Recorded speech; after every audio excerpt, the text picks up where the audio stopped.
Can I thank you? We're now in open session, members, again, and can I refer you to item number 7, which is a proposal for a regulation on the protection of animals during transport and related operations, and it's departmental oral evidence. And just to inform members that this item will be recorded by Hansard. Can I refer members to relevant pages at pages 142 to 286 of your meeting pack? And can I remind members that as part of its consideration of the proposed EU Act, the committee agreed to request an initial departmental assessment of impact and invited officials to give oral evidence. Can I advise members that an initial assessment of impact from the Department of Agriculture, Environment and Rural Affairs can be found at pages 280 to 286 of your meeting pack? Can I also advise members that the Council of the EU and the European Parliament have not yet established their negotiating positions on this proposal? And likewise, can I remind members that in line with agreed processes, departmental officials were provided with questions in advance to be answered as part of the oral evidence session, and the questions can be found at page 147 of the meeting pack. Officials were also asked to share their responses in writing before the start of the meeting, and answers have been emailed to members, and you have received a hard copy this morning. So can I welcome Neil Gartland, Director of Animal Health and Welfare Policy Division within the department. Thank you, Neil. Christopher Andrews, the grade 6 from the department, and Chris Wade, who is the DP for the Department of Agriculture, Environment and Rural Affairs. So thank you very much, gentlemen, and I'll pass it over to yourselves to give the briefing. Well, thank you, Chair, for the welcome. And if you noted, my name is Neil Gartland. I'm joined here by Chris Andrews and Chris Wade. As I understand it, members will have a sight of the initial impact assessment, which provides a broad outline of this draft proposal for a European regulation on the welfare of animals during transport and related operations, repealing the current EC 1/2005 regulations. With your permission, we aim to use this opportunity to provide the committee with some information and further detail on this draft proposal. However, as you'll be aware from the outset, neither the department nor the UK government have been involved in the formulation, drafting or the current negotiations through the EU legislative process around the proposal and where it currently stands. So we have been aware for the past number of years the European Commission has been taking forward a significant programme of work to revise and update animal welfare legislation under the Farm to Fork strategy. This strategy is part of the European Union's Green Deal, which aims to make the EU's food system more sustainable and environmentally friendly. As part of their fitness check on current European animal welfare law, the Commission conducted a consultation of Member State citizens that received 59,000 responses, with support for limiting journey times and prohibition of exports to third countries and vulnerable animals raised as part of that consultation. Now, in terms of the current context, as it stands, the welfare of animals during transport is protected through EC 1/2005, and this regulation was published in December 2004 and applied from January 2007. This is enforced through the Welfare of Animals Transport Regulations NI 2006. The EU regulation covers the transport of all vertebrate animals within the EU that takes place in connection with an economic activity. These vertebrates include mammals, birds, reptiles, amphibians and fish. Economic activities include farming, livestock hauliers, commercial pet breeding or racing, or those moving animals for use in films, zoos and leisure parks. The current regulation, which this new proposed regulation will replace, covers issues such as transport authorisations, competence certificates, vehicle approvals, journey logs and transport certificates.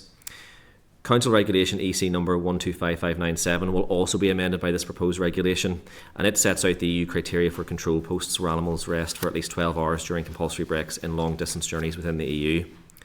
The Commission mandated the European Food Safety Authority to deliver scientific opinions on animal welfare with regard to transport, and these recommendations have been used to build the new proposal we're discussing today. Therefore, the Commission has outlined its proposal is intended to address the concerns and points raised during its consultation exercise and the findings of the EFSA. I will start by giving a broad overview of the policy and then provide members with some more detail in terms of a chapter by chapter basis. The key objectives of this proposal include reducing journey times. The draft regulation proposes maximum journey times of 9 hours for animals going to slaughter. Breeding and production animals can travel for a maximum of 21 hours, but must have a minimum 1 hour rest period after the first 10 hours. It is permissible to unload the animals for 24 hours rest and then recommence the 21-hour journey. Increased space allowances. Following guidance from EFSA, all species of animals will be afforded increased levels of space. Transport of vulnerable animals. Maximum journey times of 19 hours for on-wean calves, 9 hours transport, 1 hour rest period followed by 9 hours, provided that an efficient feeding system exists for the means of transport. And all calves must be a minimum age of 5 weeks and have a minimum weight of 50 kg.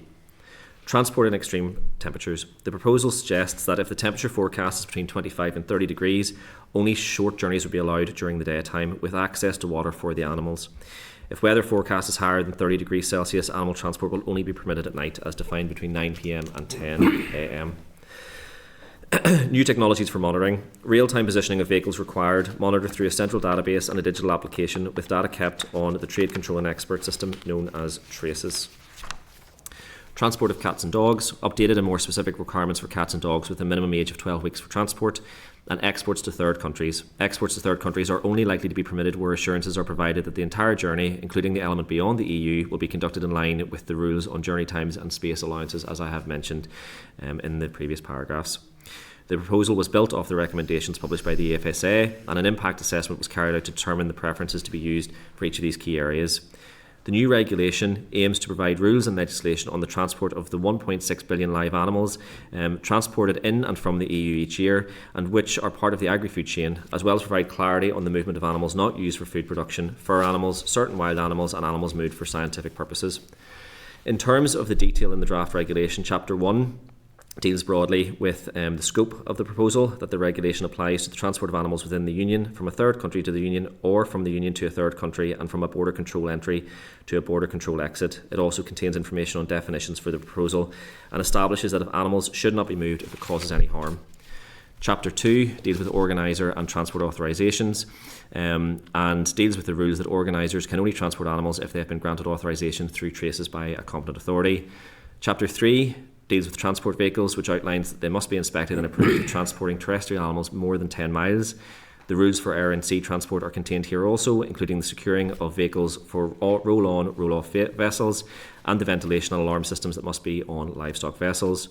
Chapter 4, this chapter highlights, amongst other things, an organiser is responsible for a journey inside the Union or through a third country and must comply with these regulations. Keepers at departure must ensure the animals are fit to travel, and loading and unloading of animals must be supervised by a veterinarian, is an element that appears throughout the whole proposal. Chapter 5, transporters must follow the rules set out for terrestrial animals and aquatic animals, and they are responsible for the fitness of for transport of the animals from departure to destination. Drivers also have a requirement to check on the animal's welfare and fitness every 4 to 5 hours. There is also further requirements such as animal welfare officers to be provided by transporters on vessel journeys, i.e. livestock vessels, in this chapter. Chapter 6, a key chapter of the proposed regulation that states the journey times allowed for specific transports. This includes journey for terrestrial animals not for slaughter must be consistent of a maximum of 2 parts, each not exceeding 21 hours, with a minimum 24-hour rest period in between. Journey times for terrestrial animals must be completed in short journeys not exceeding more than 9 hours. Domestic birds and rabbits, a maximum journey time for slaughter of 12 hours, 24 hours for chicks or domestic birds. And anyone that would have an impact, and one that would have more of an impact specifically in Northern Ireland, is the maximum 10 hours for transport of end-of-lay hens to slaughter. The specific context here is Northern Ireland has no facility to deal with these birds, so they are taken to a facility in England for processing. We understand that achieving this journey within the 10-hour window could be problematic. Times for the movement of on-wean calves will not exceed 8 hours unless an approved feeding system is installed, which can extend journeys to 9 hours, including a 1 hour rest and a further 9 hours travel. And journey times at sea are suspended once the final animal is loaded onto a vessel and restart when unloading begins. This chapter also deals with the times that animals can be transported in extreme weather conditions, with limitations on journeys if the above or below set thresholds. Chapter 7 deals with transport to and from third countries, including the requirements for organisers who are transporting animals out of the European Union to a third country, and all animals leaving the European Union must leave through designated exit points. Chapter 8 remains very similar to the existing legislation in place, which means competent authorities must provide training courses for drivers, attendants and animal welfare officers, and must provide certificates of competence. Chapter 9. The current legislation has one article on penalties, and the new proposed chapter in the regulation expands further on the penalties and sanctions which will be available to member states, and it also highlights investigations which must be carried out on infringements, and these can include injuries to animals, movement of animals too young, space allowance and journey time misdemeanours. Chapter 10 deals with procedural provisions, and Chapter 11 deals with data protection, timeframes for keeping data, and the development of the new app for traces. Finally, Chapter 12 deals with the transitional and final provisions. The final chapter confirms this proposal repeals the current legislation, specifically that the regulations will apply from 2 years after publication, with some articles allowing a 3-year transition, and crucially for journey times, space allowance and movement of vulnerable animals where more investment may be needed, a 5-year transition period will apply. We have had informal conversations with staff and colleagues to better understand some of the detail and intent of the potential regulation, and continue to engage with our DEFRA counterparts also. And I hope that we've given members of the committee a useful short overview of the proposed regulation. We will endeavour to answer any questions you may have about the proposal. However, as members will appreciate, we are not party to the development of the draft, and where the draft currently sits within the EU negotiating process. So happy to hand over, Chair. That's okay. Okay, thank you, Neil. We have 2 members at this moment in time, Vice Chair David Burke, and then I'll bring Steve Aiken in, if that's okay, to ask some questions. Thank you. Thanks, Chair, and thanks for your presentation so far. Just want to start off by asking, do you have any idea, put a figure on the value of live exports and imports to the EU and GB for the local agri sector? I don't have those specific figures, Chris. No, we wouldn't have specific figures on the value.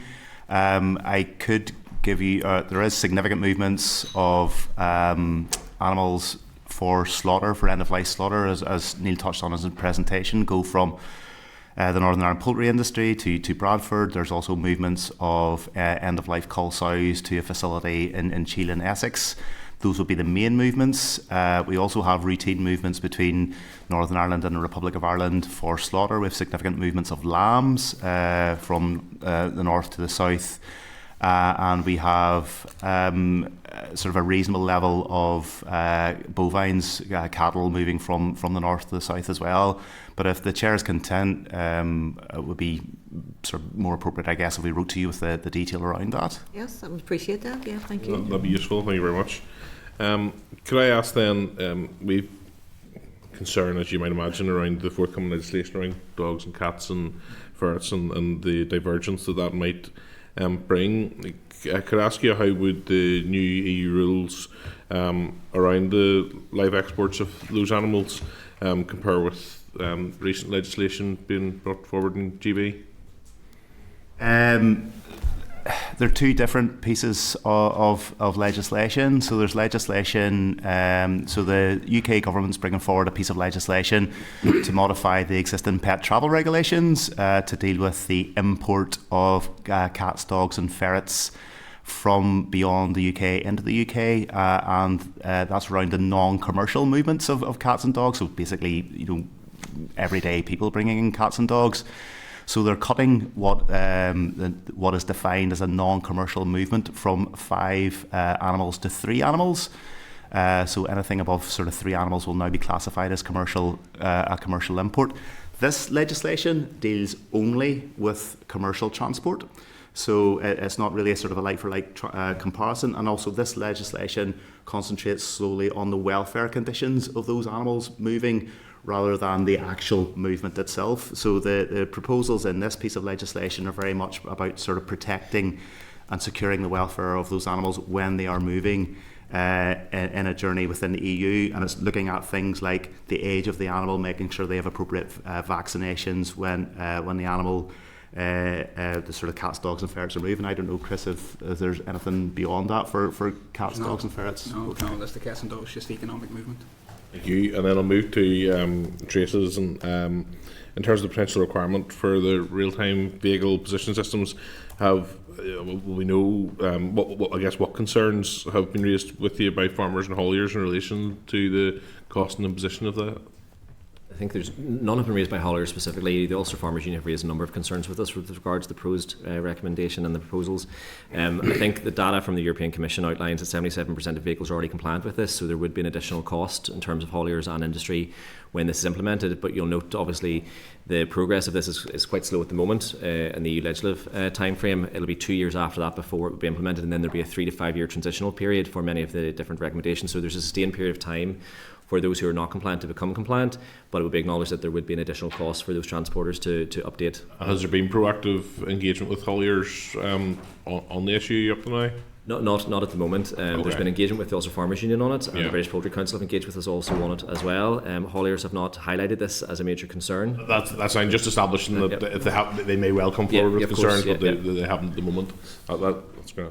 Just probably to add a little bit more context, my understanding is that the real-time movement will affect is primarily for long-distance journeys only.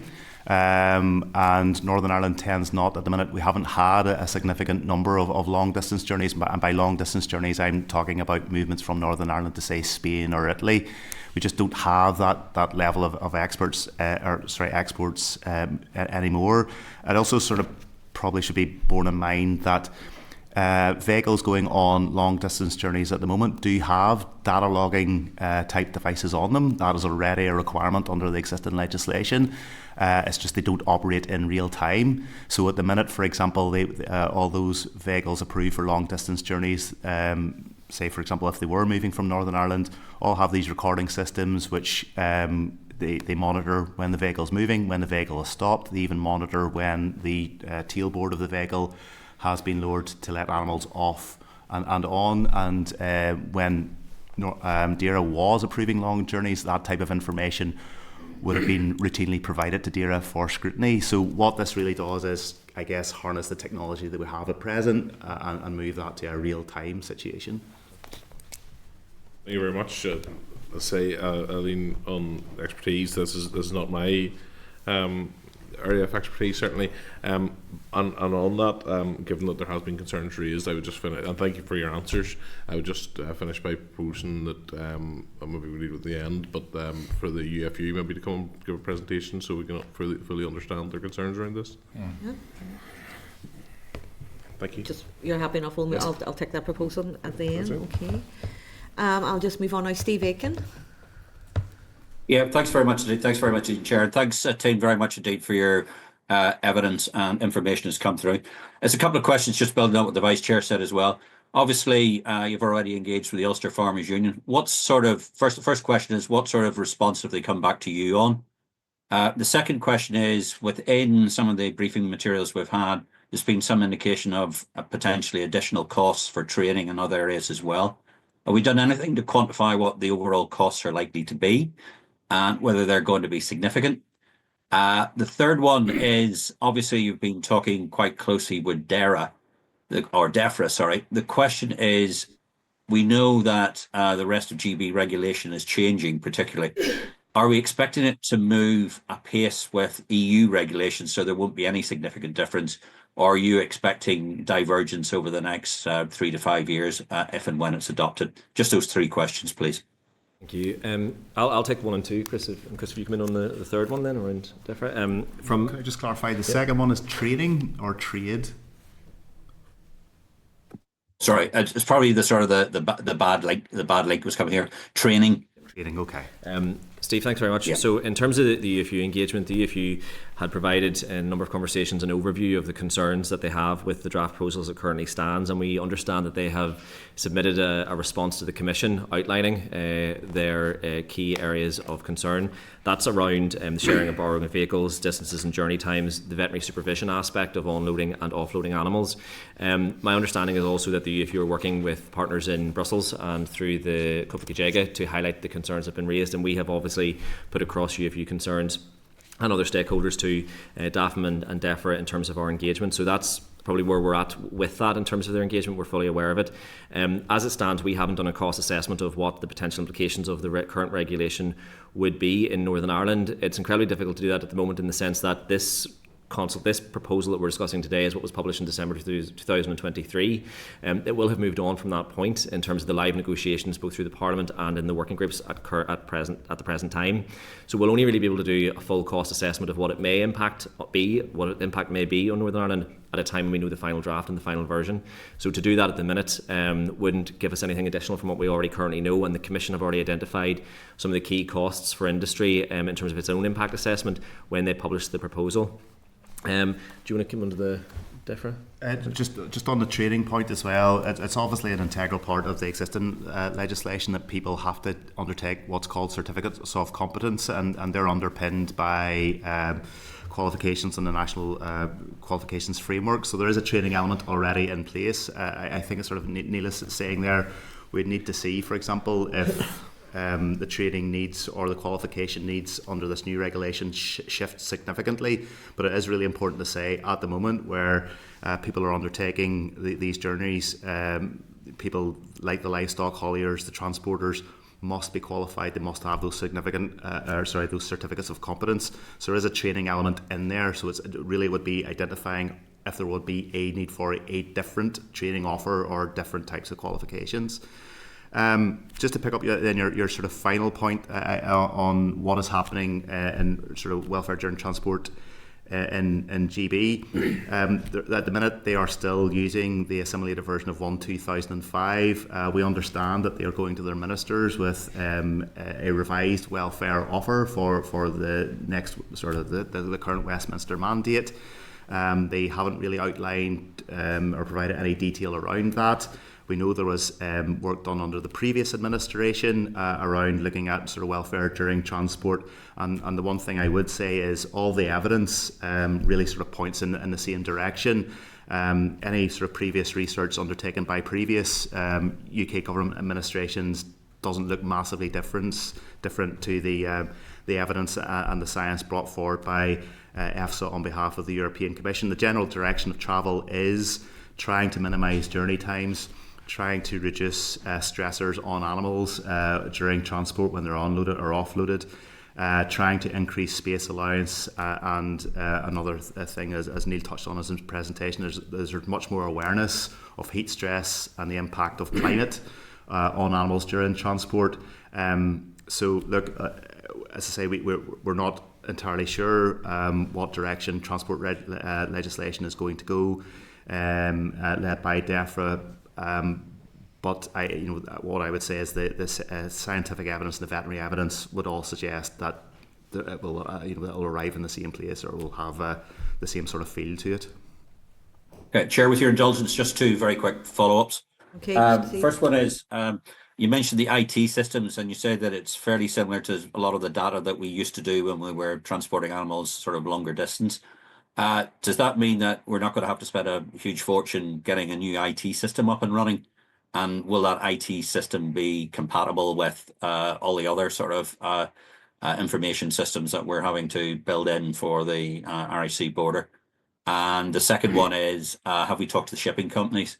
Because obviously one of the issues, I think, in the Mediterranean has been sort of some of the shipping is not suitable because it's older. And, for one of the shipping companies, I don't think it'll be a problem, but one of the other shipping companies, which I think it does most of the live animal exports, they've got quite old ships. So I just wonder if anybody's been talking to them about, the potential of 2 or 3 years' time, they're going to have to either replace the ships or do some significant maintenance. So the vast majority of the IT costs we would expect will be borne out by the European Commission, because the idea will be that they will enhance the current traces system, and that will become sort of the focal point for everything. And they're talking about that app. So really, couldn't say there will be no IT impacts on DAERA. It'd be sort of wrong of me to suggest that. We do currently have access to traces. We do currently use traces. If they enhance traces, I would be hopeful that would sort of deal with that aspect of it, and there would be sort of minimal cost to the department. And again, traces would be made forward facing to livestock hauliers, again at sort of no cost to them. So hopefully that deals with that element. In respect of the sort of the Mediterranean shipping, I am aware of the issues that you're sort of alluding to. Probably for the benefit of all the other members in the room as well, there have been historically concerns raised about animals being exported from the UK and Ireland, going to continental Europe, and then subsequently being re-exported to the Middle East and North Africa. And as Mr. Egan has sort of inferred, that the standards in some of those boats have been absolutely horrendous. That is why the current proposal put forward by the EU is looking really at those sort of exit requirements and trying to build into their proposal securities or safeguards for animals going beyond the European Union, that they sort of adhere, or that journey cannot progress unless they can demonstrate that they are at a similar level, the standards on those transports are at a similar level in the EU. But I would want to stress that there have been no or a significant drop-off in the number of long-distance transports going from Northern Ireland to continental Europe. That has really sort of subsided since 2021, and we don't really have that level of exports anymore. Okay. Thank you. I'm just going to move on now to Declan Kearney. Has some questions? Thanks for your presentation. 3 quick questions. It does sound from your presentation and from the material provided, this is very much a work in progress. Would that be the case? And that there seems to be a shared intent, focus on arriving at a shared consensus in relation to how all of these issues can be best addressed in terms of setting maximum standards and also ensuring that animal welfare in every respect is enhanced. Yeah, absolutely agree. Go ahead, Neil. No, I think so. I think the current legislation is 20 years old, and I think anything within a process of which this proposal is going through in co-decision in Brussels, it's going to have a long way before it's agreed, both with respect of compromise, probably from the Commission and also from the various parties that will want to amend. We talked about this beforehand, and Chris has highlighted there's something like 3,000 amendments potentially at the minute, to the proposal as it goes through the Parliament, and that's at the same time as member states are working through the working group structures to negotiate and come to a final agreed position as well. So we expect this to go a good bit further before it can even go into the sort of trialogue engagement between the Parliament and the Council. And at that stage, I suppose that goes back to the previous question from Mr. Aiken as well around the cost assessment, why we haven't carried that out yet, because we don't know what the final proposal will look like, because obviously we're not in the room and privy to that information. Yeah, there are a large number of stakeholders here. This is a pan-European issue, extending also into the British jurisdiction.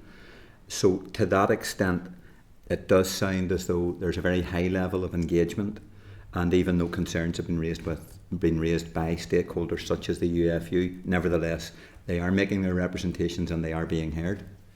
Yes, I think so. I think from our perspective, the UFU engage directly with the Commission and the Parliament through the consultation processes that they give their information in, and their key concerns were outlined. From our perspective as well, we have made both DEFRA and AFM aware that some of our stakeholders have key concerns around this. I think from our understanding, the UFU concerns in particular would align with some of the other farming industry, particularly in the Republic of Ireland, and what they would feel would be issues with this proposal as well. So, collectively the stakeholders will be working with other member states and their own sister organisations in those areas to advance what they feel or amendments are required. So.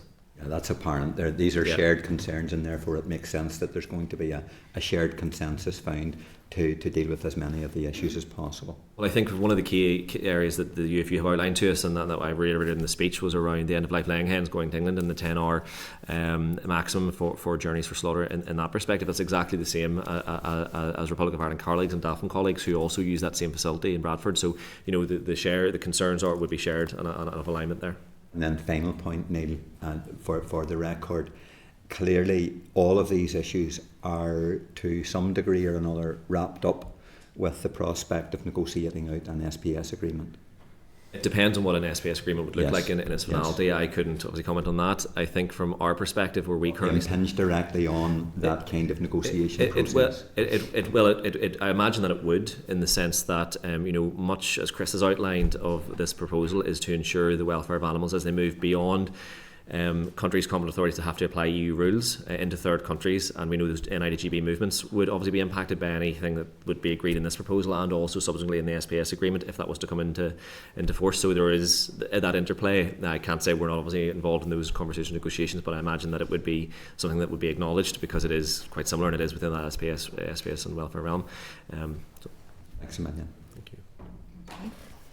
Thank you. There's no other members who are seeking to ask any questions. So just on behalf of the committee, can I thank both Neil Gardland, Christopher Andrews and Chris Wade for your presentations this morning, and quite detailed, and I commend obviously the information, the knowledge that you have and you've been able to bring to the committee. So just to commend your work and thank you, gentlemen. Thank you very much. For that.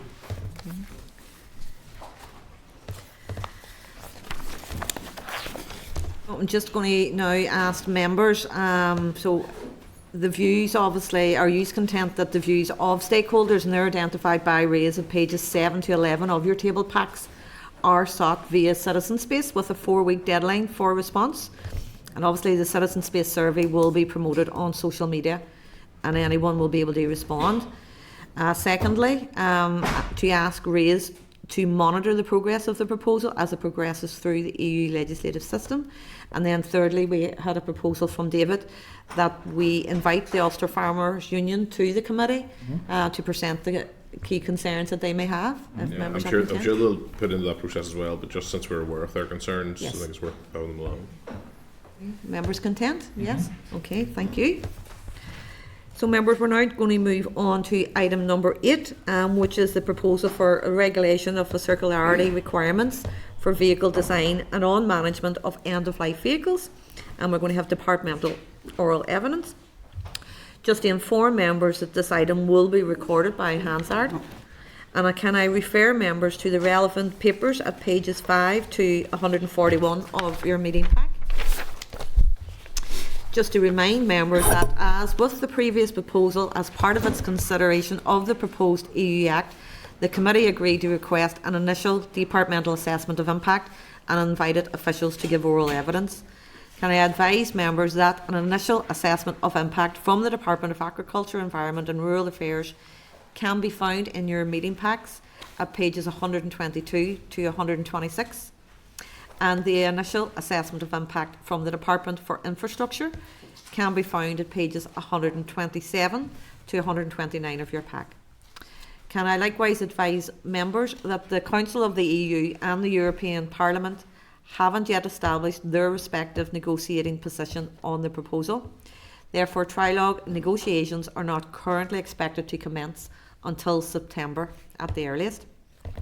Likewise, can I remind members that in line with agreed processes, departmental officials were provided with questions in advance to be answered as part of the oral evidence session here today. The questions can be found at page 12 of your meeting pack. Officials were also asked to share their responses in writing before the start of the meeting, and answers from DFI and the Department of Agriculture, Environment and Rural Affairs have been emailed to members, and the hard copies have been distributed to members this morning. So without further ado, can I welcome Tommy McNamara. Welcome Tommy, who is policy lead for the department. Carl Beattie, who is the deputy director from the department. We have Adrian Borland, who is the head of the legislation branch within the Department of Infrastructure. And we have Caroline Hobson, who is head of vehicle policy branch with the Department of Infrastructure. So you are very much welcome. And I'll just pass it over to yourselves and open it to the floor. So thank you.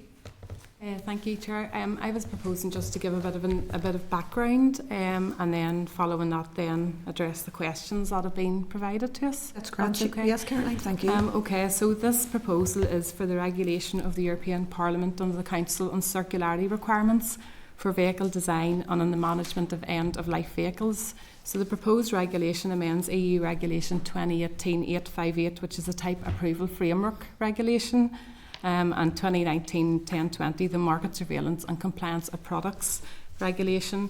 It also proposes to repeal Directive 2053/83, which is the End of Life Vehicles Directive, known as the ELV Directive, and repeal 2005/64 EC, which is a directive on type approval of motor vehicles with regard to reusability, recyclability and recoverability, known as the 3R Type Approval Directive. In terms of end-of-life vehicle policy, so it's a devolved matter. Responsibility sits with DERA, and the ELV directive is not currently within scope of the Windsor framework. However, both the type approval framework regulation, which the proposed Act seeks to amend, and the 3R type approval directive, which the Act seeks to repeal, do appear in Annex 2 of the Windsor framework under Protocol 2, Heading 9. So type approval is a reserved policy matter, and as such, a responsibility for the content and the operation of the type approval scheme rests with the Department for Transport. So just very briefly in terms of the background of the proposed change and the changes that are being considered. So the proposal is based on an evaluation of the current legislation in both the ELV directive and the 3R type approval directive. The aim of the proposal is to facilitate the transition of the automotive sector to the circular economy at all stages of the vehicle, from design to the final treatment of end-life vehicles. It aims to repeal both the 3R Type Approval Directive and the ELV Directive and replace them with one single legal instrument to provide clarity to economic operators and administrations. So the proposed legislative requirements will extend the scope of the current framework and also include a number of additional measures. So the measures we're talking about include, for example, minimum requirements on reusability, recyclability and recoverability of vehicle types and specified rates to be achieved by each type. It'll set a requirement for each vehicle type to contain at least 25% of plastic recycled from post-consumer plastic waste. It'll restrict the use of substances of concern and prohibit others such as lead and mercury. It establishes an obligation to prepare a circularity strategy for each new vehicle type to demonstrate how materials will be recovered. It establishes a digital circularity passport to provide the information on how parts can be removed or replaced. So it would also, the proposed regulation also proposed to extend the scope of the current framework, which only currently applies to cars and vans, to include buses, heavy-duty vehicles, trailers and motorcycles. And again, as was alluded to, so the committee had asked for an initial assessment, which DFT did provide and provided to the committee in April. So within that initial assessment, DFT advised that the EU has not notified the UK of its intention on the application of this proposal to the Windsor framework, so it's unclear which elements it will seek to apply. DFT advised none of the measures in question will affect the movement of sale or vehicles in Northern Ireland. A manufacturer will still be able to obtain a single UK NI approval for the whole of the UK. The UK NI approval will continue to be sufficient to sell into both the Northern Ireland and GB markets. Manufacturers who hold EU type approval will also continue to be able to sell into the Northern Ireland market using that approval. DFT also advised that it does not appear likely that the application of the proposed Replacement EU Act would have a significant impact specific to everyday life of communities in Northern Ireland in a way that is liable to persist. So further to the initial assessment, then the committee has requested some oral briefing and had provided a response to a number of questions. So I'm going to touch on those now. Ourselves in the Department of Infrastructure, we've engaged with DFT policy colleagues, and like I said, that response has been provided. So I'm going to address a number of questions in terms of regulatory alignment and engagement with the UK Government, and then our DERA colleagues then they will address the queries in relation to the engagement on the ELV stakeholder consultation group. So in terms of the regulatory alignment and GB NI movement, so committee asked how this proposal, if applied in Northern Ireland, would affect regulatory divergence between the UK NI and the GB type approval regimes. So in summary, DFT has advised that they're not currently possible to provide an assessment of its effect on divergence. DFT do recognise that the proposal retains some of the same requirements that are already provided for in the GB scheme. So this includes requirements, for example, to produce vehicles that are 85% recyclable and contain 95% recoverable materials by total mass. DFT also acknowledges that proposal does include new measures, some of which I alluded to in my introduction, such as the setting the percentage for the use of recyclable materials, the production of the circularity strategy, the digital circularity passport. It also DFT also acknowledges about the plan to extend the scope of the application to include buses, heavy-duty vehicles, trailers and motorcycles. So in summary, DFT is continuing to track the progress of the proposal and talk to industry and stakeholders on understanding the potential impacts of the regulation. Turning then to the next question. So committee asks, is it likely that any manufacturers in GB would switch from UK NI to GB type approval as a result of this proposal being applied in NI? And if so, what would they expect the impact would be on the availability of cars in sales in Northern Ireland? So DFT have again stated that manufacturers generally in GB producing only for the UK market would be using small series multi-stage approval routes, which are exempt from the requirements, and therefore they would not be affected. So basically, if it's the same vehicles that'll be produced, because the manufacturer is using small series approval route, they'll be exempt, and therefore it won't matter what scheme they type approve under, be that UK, NI or GB, and there would be no need to switch.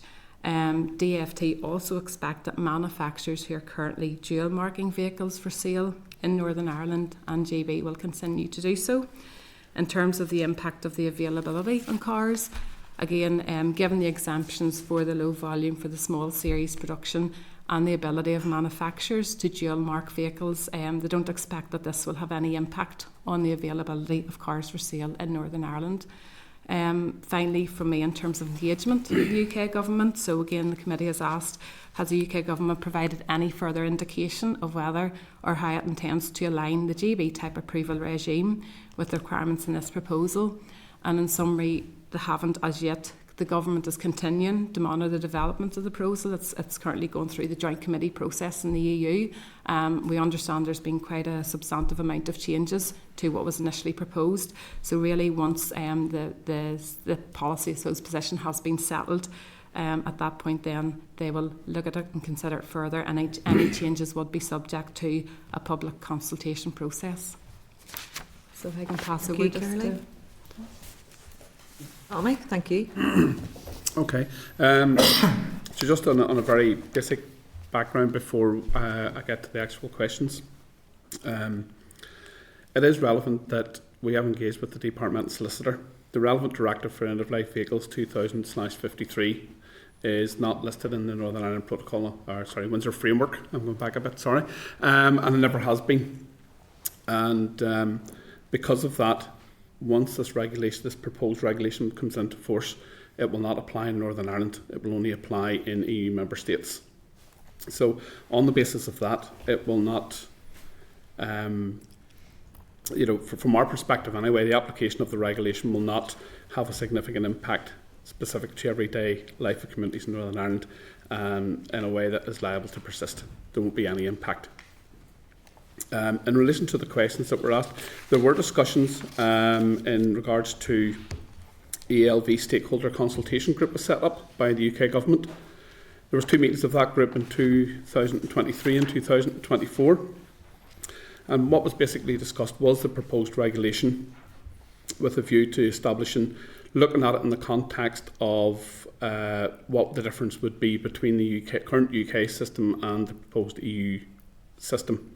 There was no meaningful discussions whatsoever on the potential for divergence, and so because of that there was no discussions on how that would actually be managed. The discussions were very high level and were aimed at informing potentially the policy reform for the UK moving forward, but that will not happen until next year at the earliest. Even the earliest discussions on policy reform and end-of-life vehicles on a UK basis will not take place until next year at the earliest. The stakeholders, so which stakeholders have been consulted and what views were expressed.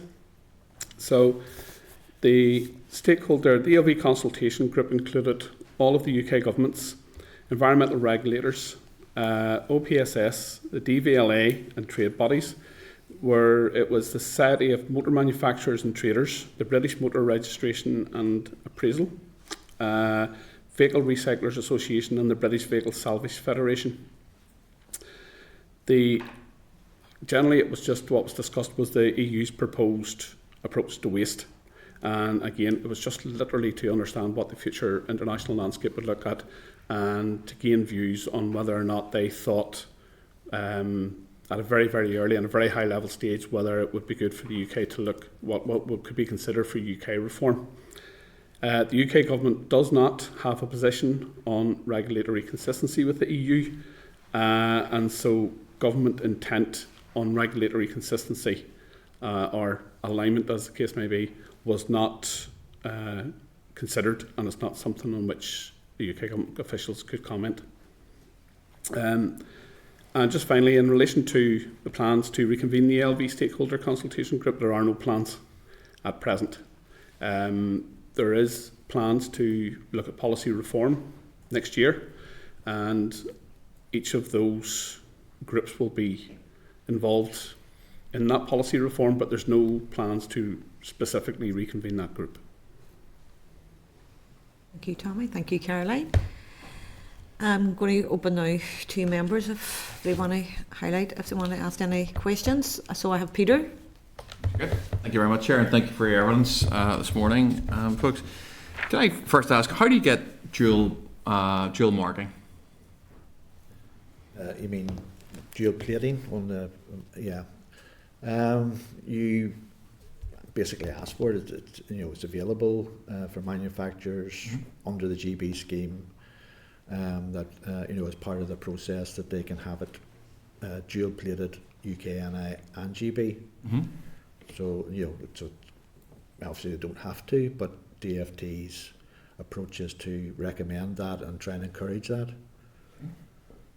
And how do you get the UKNI marking?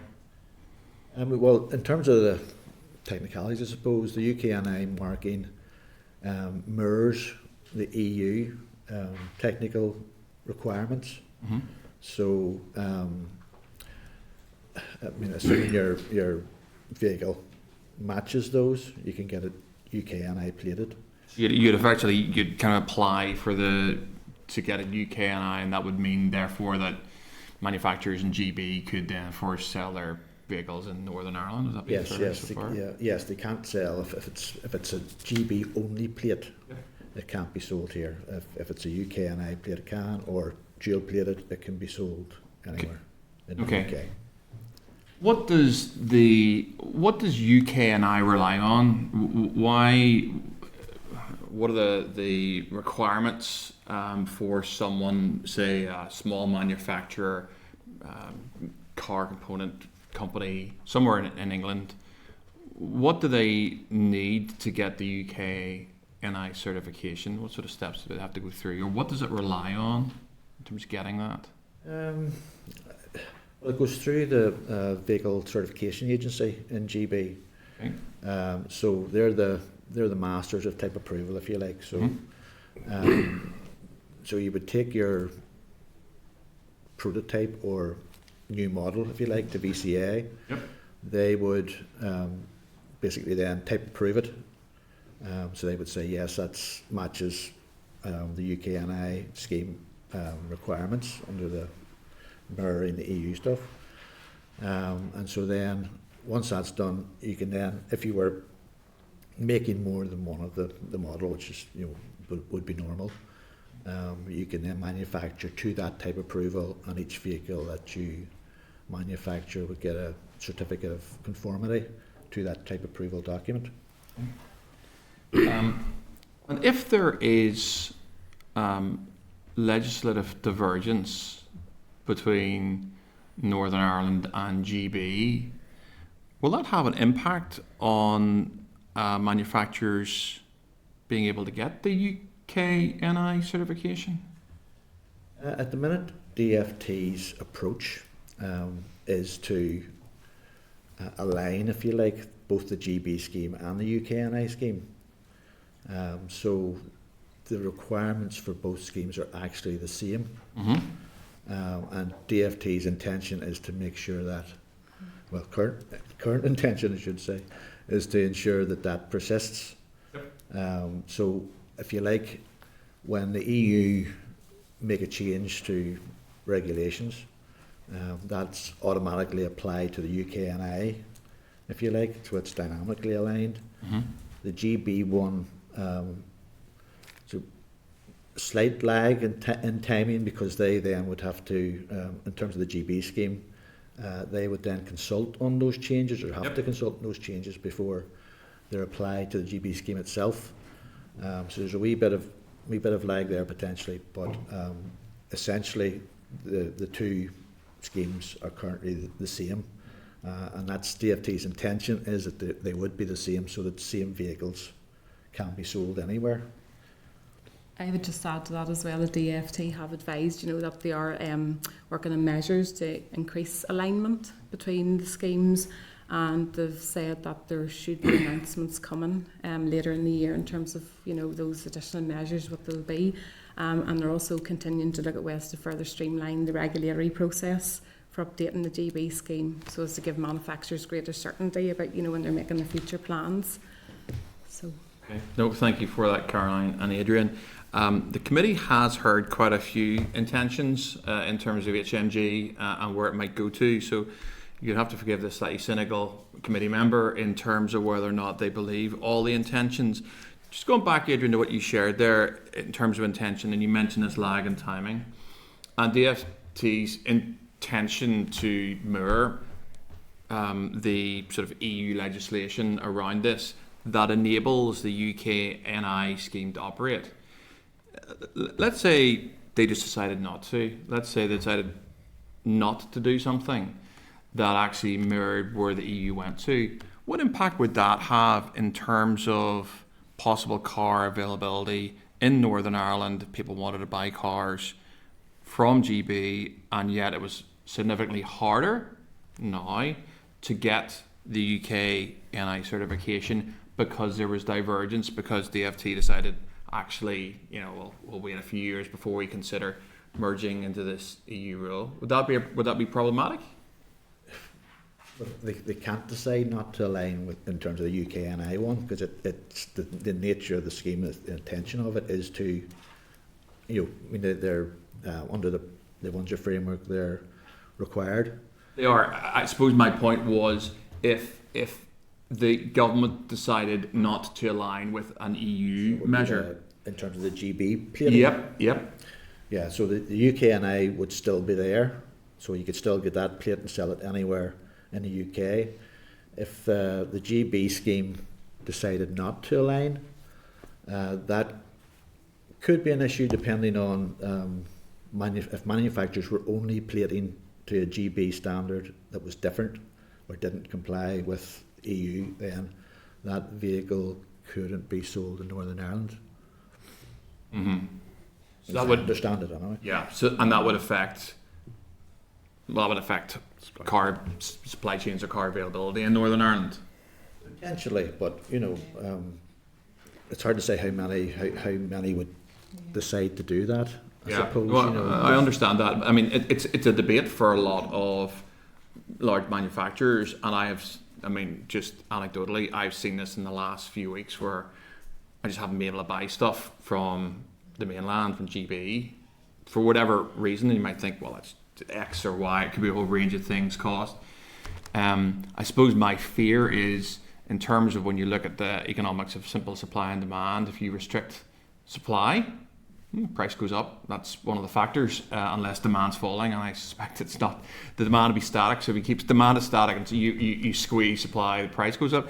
I suppose where I was driving towards with that is the implications within this, and I get that DFT have said, look, it's all fine and so far so good, is that if we do see divergence and we are relying on this UK NI scheme in order for things to be sold in Northern Ireland, what the future might hold in terms of particularly this legislation. I suppose that's where I was driving towards, and I don't expect any official to come before this committee and say with absolute certainty it's all going to be fine, but it is our job to scrutinise, and it's our job to point out that it may not be fine. There is a roadmap here, in which case, it may be significantly more. It could be significantly harder to buy a car in Northern Ireland if certain things happen.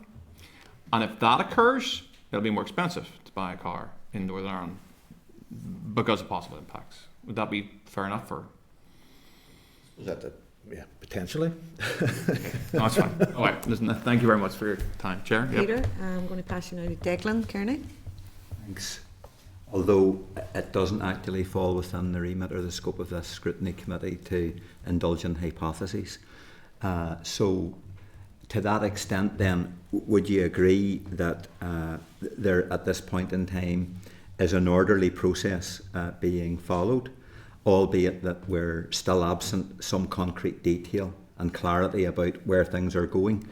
And on that basis, would you agree that at this point in time there is no reason to have concern about adverse effects upon access to supply chains and choice and so on. Yes, it's very much under consideration. So really, until we know what the final proposal is, I think at that point then the plan would be that DFT would provide an updated EM. And really, it's not until that stage where we will really be able to give or DFT will be able to give a response in terms of an assessment, a true assessment of what the potential impact is. And like I alluded to before, the legislation's going through the joint committee process in the EU. To date, there has been over 200 amendments made. So there's a lot of changes, potentially. So really, until we have a settled policy position, it's really difficult to understand what the potential implications could be. Thank you. Okay. So there's no other members who are looking to ask. Oh, sorry, David. Yeah, no, thanks very much. Just start off by saying it would differ slightly from Declan in the sense of hypothesis. I think part of the role of the committee is that we're tasked to have to look ahead, sometimes into a bit of a crystal ball and take a guess, but we're tasked with looking ahead, not just at what might happen in the here and now, but actually in terms of divergence, what might happen, a week, a year, 10 years down the line is a massive concern, because once it leaves the systems that we have in this building, whether here or in the chamber, it's therefore it's out into the wild and we have no control over it. So I think it's actually a very key role of this committee and the powers that we have within the Assembly to, as best we can, and I'm not always sure we're furnished in order to do this well, but as best we can, look into the future and try to protect the people of Northern Ireland from any negative impacts. So I think that's a key role, actually. There are elements of the proposal that would apply requirements when transferring the ownership of the used vehicle, Articles 37 onwards. Has there been direct engagement with DVA around this, and how specifically, for instance, would it affect if a vehicle is being sold GBDNI as end of life?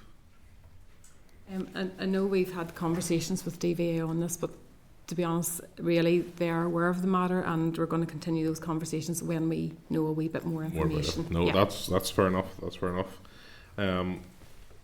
No, I think most of the other questions have been covered. Thanks very much, Chair. Okay, thank you, David. Oh, thank you very much to Caroline, Adrian, Tommy and Carol. We really appreciate your attendance here today in the committee. So thank you. Thank you. Thank you.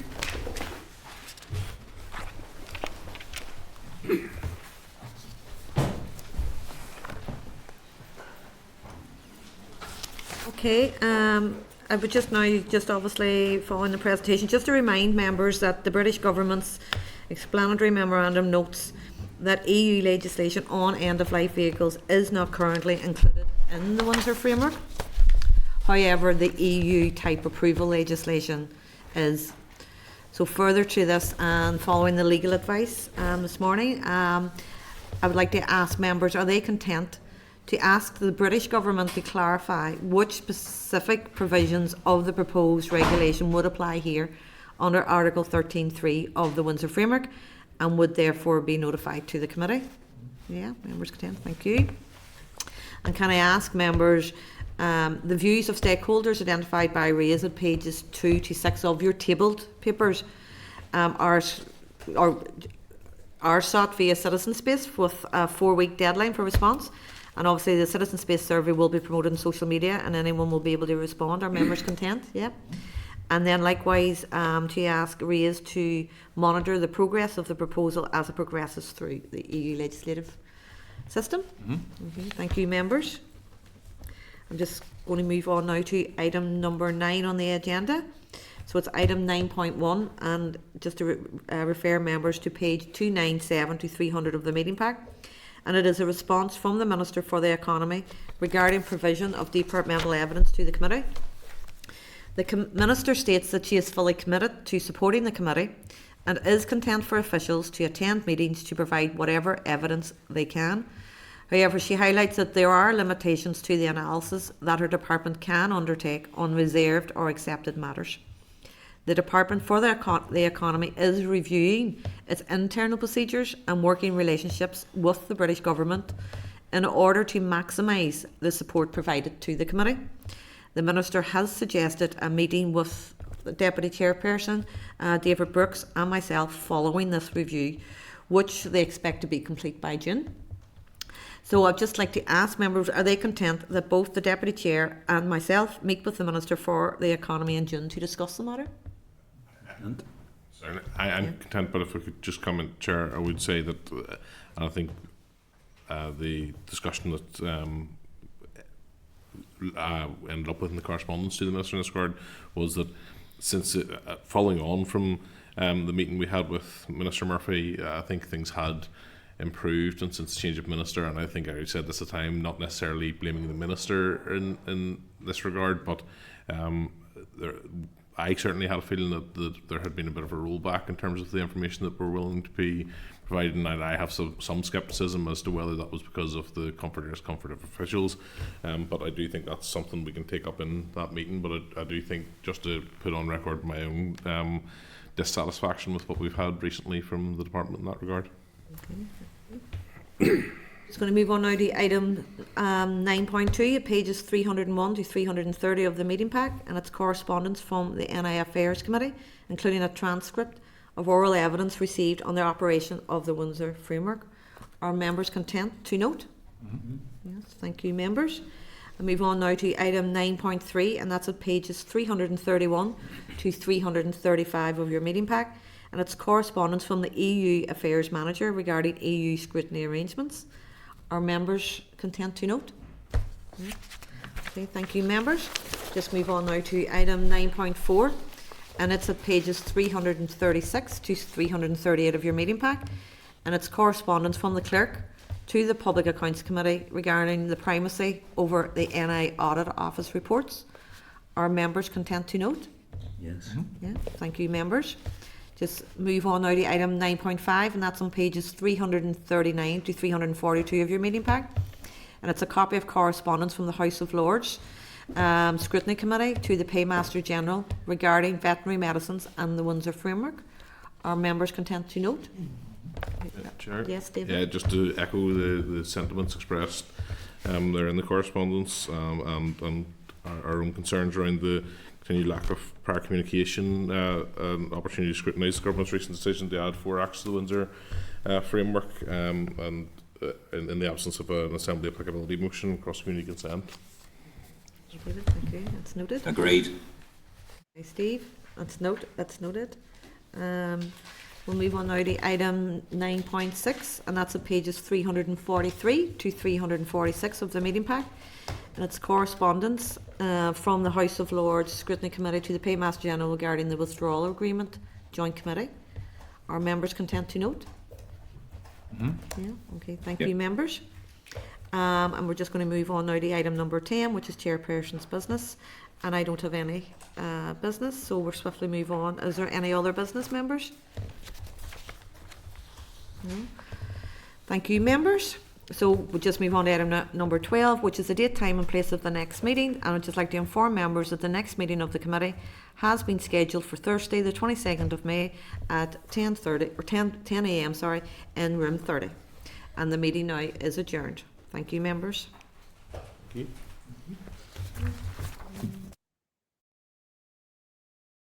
Committee Room 30, sound.